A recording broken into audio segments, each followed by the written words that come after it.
If you're new to the channel, welcome. If you're not, welcome back for another Stories for Therapy video. My name is Michael, I am a mental health clinician in the NHS, and today we're going to be talking about black and white thinking, or absolute thinking. This is a thinking style that can maintain poor mental health, including anxiety and low mood. Now, don't get me wrong, the world absolutely needs black and white thinkers, just like we need people with all manners of thinking styles. However, seeing everything as one of two extremes isn't going to be very sustainable over time. Take the person who, when life is going well, they think, this is it, this is the way life is meant to be, I won't stand for anything less than this. Now, invariably, when something does happen that for most people would only slightly decrease how we're feeling, the person with black and white thinking is likely to feel this change a lot more intensely, because they went from how things should be to how they shouldn't, from good to bad. Now, if that same person was to suffer a number of unfortunate events, kind of one after the other, such as a family member passing away or a relationship ending, that person is much more likely to end up in a very, very low place and end up thinking, well, this is it. This is my new normal. Things are going to stay this way for forever.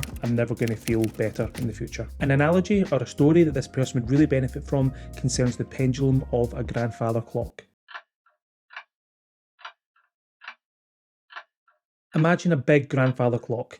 The only way you would know that was working just at a glance would be if that pendulum was swinging from side to side. If you walked past that clock one day and you saw that the pendulum wasn't moving, it was dead centre in the middle, or even stranger, stuck at an angle at either side, you would know that clock's not working anymore. And it's the same when we think about the different situations that make up all of our lives. It's not right to ever think that we will stay in one place, emotionally or mentally, especially as how we feel emotionally and mentally is dependent on so many factors that are out with our control, such as the health of others or circumstances at work that we have no part to play in. Life is about accepting that we will go between all states and being comfortable with the fact that it's normal to move between the good and the bad. Absolutely, there are things we can do to maintain our time in the sunshine, things we can do to make sure that things are going well, they go well for longer. And on the flip side, when things aren't going well, there are steps we can take to make sure that we get to a better place sooner rather than later. So I suppose what we're actually aiming for is a pendulum that doesn't swing evenly from side to side.